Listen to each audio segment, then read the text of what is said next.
ரூ. 1 எக்ஸ்ட்ரா செலவு இல்லாம உங்க வீட்டோட ஸ்ட்ரென்த்தை நீங்க வந்து அதிகப்படுத்தணும் அப்படின்னு நினைச்சீங்கன்னா, நான் சொல்ற 3 விஷயத்த ஃபாலோ பண்ணுங்க. அதுல 3வது விஷயம் வந்து ரொம்ப இன்ட்ரெஸ்டிங். என்ன அப்படின்னா, இங்க நீங்க வந்து அதிகமா செலவு பண்ணாதான் ஸ்ட்ரென்த்தே குறையும். அப்படிப்பட்ட ஒரு தவறுகள் நம்ம வந்து செஞ்சுக்கிட்டு இருக்கோம். அது என்ன அப்படிங்கிறதும் இந்த வீடியோ ஃபுல்லா பாருங்க, உங்களுக்கு கண்டிப்பா தெரியும். வீடியோக்குள்ள போக முன்னாடி நம்ம சிவில் அண்ட் பிசினஸ் சேனலை மறக்காம சப்ஸ்கிரைப் பண்ணி இந்த பெல் ஐக்கானை கிளிக் பண்ணிருங்க. வாங்க வீடியோக்குள்ள போலாம். ஒரு 6 வகையான பாண்ட் இருக்கு. சரிங்களா? நம்ம கெட்டுற முறை அப்படிங்கிறது டெக்னிக்கலா ஒரு 6 வகை இருக்கு. Structure bond, header bond, Flemish bond, English bond, facing பாண்டுன்னு ஒரு 6 வகையான பாண்ட் இருக்கு. அது என்ன அப்படிங்கிறது தெரிய வேண்டிய அவசியம் நமக்கு இல்ல. அதுல எது இருக்கிறதுலே ஸ்ட்ரென்த் அதிகம் அப்படின்னா அது வந்து இங்கிலீஷ் பாண்ட். ஸோ அந்த பாண்டு தான் இருக்கிறதே ஸ்ட்ரென்த் அதிகம். அது எப்படி நம்ம வந்து கெட்டியிருக்கோம் அப்படின்னா, ஃபர்ஸ்ட் வந்து ஒரு லேயர் வந்து எப்படி இருக்கணும் அப்படின்னா 4 இன்ச்சு வசம். நான் இன்னொரு லேயர் வந்து 9 இன்ச்சு வசம். ஒவ்வொரு வரியும் மாத்தி மாத்தி இருந்தது அப்படின்னா அதுதான் இங்கிலீஷ் பாண்ட். இந்த வேலையில நம்ம வந்து பண்ணியிருக்கோம் பாத்தீங்களா, இதுதான் இங்கிலீஷ் பாண்டு. இந்த பாண்டு வந்து இருக்கிறதே அதிக ஸ்ட்ரென்த் இதுதான். இது எதுக்கு அப்படின்னா, இப்ப நம்ம ஒரே ஒரு செங்கலை அடுக்கிறோம்னு வச்சுக்கோங்களேன். ஒரு செங்கலை வந்து ஸ்ட்ரைட்டா அடுக்குவோம், அடுத்த 2 செங்கலை வந்து பாத்தீங்கன்னா இப்படி சாப்ல அப்படி பெர்பெண்டிகுலரா அடுக்கும். பிளஸ் எதுக்கு அப்படின்னா, அப்படி நம்ம அடுக்கி மேலே எதுவும் வெயிட் வச்சோம் அப்படின்னா அது வந்து சரியாது, அங்கிட்டு இங்கிட்டு போகாது அப்படிங்கிற காரணம். ஸோ அதே மெத்தட் தான் இந்த பிரிக் ஒர்க்லையும். நம்ம அதே மாதிரி ஒரு லேயரை வந்து 9 இன்ச்சு வசமும் இன்னொரு லேயரை வந்து 4 இன்ச்சு வசமும் வச்சு கெட்டிட்டோம் அப்படின்னா நம்மளோட பில்டிங் வந்து ஸ்ட்ரென்த் அதிகமா இருக்கும். இதுக்கு நம்ம எதுவுமே செலவு பண்ண போறது இல்லை. சரிங்களா? அடுத்து 2வது என்ன அப்படின்னா, ஜஸ்ட் அந்த லைனு. நான் லைன் வந்து என்ன அப்படின்னா, நம்ம அந்த கோடு போடுறோம் பார்த்தீங்களா பிரிக் ஒர்க்ல, அது வந்து ரொம்ப யூஸ்ஃபுல்லா இருக்கும். எதுக்கு அப்படின்னா, நம்ம பிளாஸ்டிங் ஒர்க் பண்றோம் பார்த்தீங்களா, அந்த பிளாஸ்டிங் ஒர்க் வந்து அந்த பிரிக்குக்கும் அந்த இன்னொரு பிரிக்கான ஜாயின்ல கேப் இருந்தது அப்படின்னா அதுல போய் அந்த பிளாஸ்டிங் ஒர்க் உட்காந்துக்கிட்டு அது வந்து ஒரு பிடிமான கிரிப்பை கொடுக்கும். இந்த கிரிப்புனால என்ன ஆகும் அப்படின்னா, நம்மளுக்கு வந்து கிராக் வராது. பிளாஸ்டிக் ஒர்க்ல நிறைய இடத்துல வந்து பாத்தீங்கன்னா கிராக்கா வருது பாத்தீங்களா. ஸோ அது வந்து அந்த பிரிக்குக்கும் அந்த பிளாஸ்டிக் ஒர்க்கும் ஒரு பிடிமானம் இல்லாததுனாலதான் அந்த கிராக் வருது. அடுத்து கொஞ்ச நாள் ஆன உடனே பொறிஞ்சு விழுறது எல்லாமே வந்து பாத்தீங்கன்னா நம்ம அந்த கோடு லைன் போடாதனால தான் பிளாஸ்டிக் ஒர்க்ல வரக்கூடிய அந்த மிஸ்டேக்ஸ் மேஜரா இதுதான். இதுல என்ன அப்படின்னா, இல்ல எனக்கு வந்து அந்த கோடு போட்டோம் அப்படின்னா இதுல சில இன்டெலிஜென்ஸ், சில அதிபுத்திசாலிகள் என்ன சொல்லுவாங்க அப்படின்னா, அந்த பிரிக்ல வந்து நம்ம வந்து கோடு போடுதோம் பாத்தீங்களா, கோடு போடவே சாந்து பூரா போகும், மறுபடியும் நம்ம அதை வந்து சாந்து தான் அடிக்க போறோம். இது எந்த முட்டாள் இப்படி சொன்னது அப்படிம்பாங்க.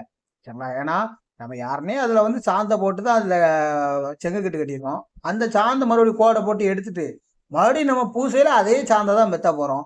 இது எதுக்கு தேவையா அப்படின்னு சில பேர் சொல்லுவாங்க. அதை நீங்க கேட்டு ஃபாலோ பண்ணா பண்ணிக்கோங்க. இது ஃபாலோ பண்ணாது உங்களோட விருப்பம் தான். இந்த மாதிரி தான் நம்ம வந்து கெட்டி கொடுத்துக்கிட்டு இருக்கோம். உங்களுக்கு இந்த மாதிரி வந்து இங்கிலீஷ் பாண்டா இருக்கட்டும், லைனா இருக்கட்டும், அடுத்து நான் சொல்ல போறதா இருக்கட்டும், நான் இதுக்கு முன்னாடி சொன்னதா இருக்கட்டும், ஃப்ரேம்டு செக்சர்ல குவாலிட்டியான வீடு. சரிங்களா? நம்ம இப்போ இதெல்லாம் போடுறது வந்து பார்த்தீங்கன்னா அல்ட்ராடெக் சிமெண்ட். என்ன சிமெண்ட் போடுறோம்? கம்பி வந்து பார்த்தீங்கன்னா அக்னி கம்பி, 1.25 முக்கால் பில்லரு, 1க்கு முக்கால் பில்லர், 4 16 2 12 பம்பராடு, கீழே பிரிந்து பின்னமா வந்து பார்த்தீங்கன்னா 1 அடி, 4 16 2 12 அந்த மாதிரி நம்ம வந்து எல்லாமே வந்து பார்த்தீங்கன்னா செக்சர் வைஸ் தான் போடுறோம். மேலே ரூப் பீம் போட்டு தான் போடுவோம். ரூப் பீம் வந்து பார்த்தீங்கன்னா 1 அடி, 1.25 அடி, அதெல்லாம் உங்களுக்கு நான் அப்பப்போ காட்டுறேன். ஸோ அந்த மாதிரி நம்ம வந்து ஃப்ரேம்டு செக்சரில் குவாலிட்டியான ஒரு வீடை தான் கட்டி கொடுப்போம். அது எப்படி வருங்கிறத முன்னக்கூட்டியே நான் வந்து பிளானு, எலிவேஷனு, செக்சரல் டிராயிங் எல்லாமே நான் வந்து கொடுத்துருவோம். கொடுத்து தான் நம்ம வந்து ப்ராப்பராக தான் பண்ணுறோம். உங்களுக்கு தேவை அப்படின்னா ஸ்கிரீனில் தெரிய நம்பர் கான்டாக்ட் பண்ணுங்கள். இல்லை எனக்கு கான்டாக்ட் ஒர்க்லாம் தேவையில்லை, எனக்கு இந்த பிளானு, செக்சரல், எலிவேஷன் எல்லாமே தனித்தனியாக எனக்கு ரெடி பண்ணி தந்துருங்க, நான் ஒரு மேஸ்திரியை வச்சு பண்ணிக்கிடுதேன். இல்லை அப்படின்னா என்னோட பில்டர் இதெல்லாம் கரெக்டாக பண்ணுவாங்களா என்னன்னு தெரியல, எனக்கு வந்து தனியாக ரெடி பண்ணி தந்துருங்க அப்படின்னாலும் நம்ம தாராளமாக ரெடி பண்ணி தரலாம். எதாக இருந்தாலும் ஸ்கிரீனில் தெரிய நம்பருக்கு நீங்கள் வந்து கான்டாக்ட் பண்ணுங்கள். அடுத்து நம்ம டாபிக்ல வரும். 3வது என்ன அப்படின்னா, அந்த மாற்றோட திக்னஸ்.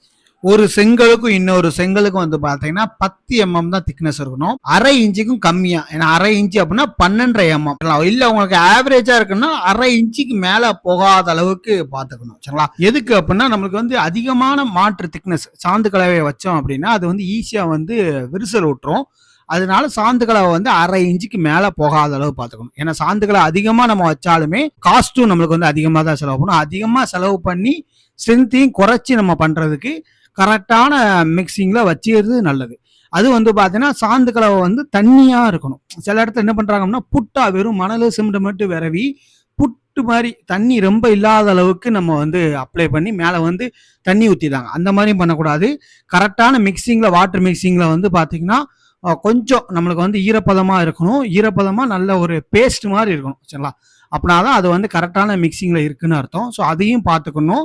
அது ஒருவேளை ஏன்னா கொத்தனாருக்கு வந்து கை பொக்கும். நம்ம கொஞ்சம் தண்ணியாக இருந்ததுன்னா நம்மளுக்கு வந்து கை பொக்கும் அந்த சாந்து. அதனால வந்து பார்த்தீங்கன்னா அவங்க தண்ணியை குறைப்பாங்க. அதுக்கு வந்து பார்த்தீங்கன்னா ஒன்று கையில் க்ளவுஸ் போட்டுக்கணும். இல்லை அப்படின்னா நம்ம சந்து இருக்கையில் ஒரு அந்த மாதிரி வச்சு சந்து இருக்குனாங்க அப்படின்னா கை பொக்காது சரிங்களா. இதெல்லாம் ஒரு நல்ல ப்ராக்டிஸ். நம்மளோட குவாலிட்டியை நம்ம வந்து அதிகப்படுத்தணும். இல்லை அவங்க குவாலிட்டியாக பண்ணியிருக்காங்களா என்னங்கிறது தெரியல, மாற்றுறதுக்கு கரெக்டாக வச்சுருக்காங்களா என்னன்னு தெரியல அப்படின்னா ஒரு 3 அடி உயரம் ஃபஸ்ட்டு கட்டுவாங்க பார்த்தீங்களா. அது வந்து எத்தனை வரி வரும் அப்படின்னா 10 வரி வரும் சரிங்களா. அப்படின்னா தான் இங்கிலீஷ் மாடலில் பண்ணியிருக்காங்கன்னு அர்த்தம்.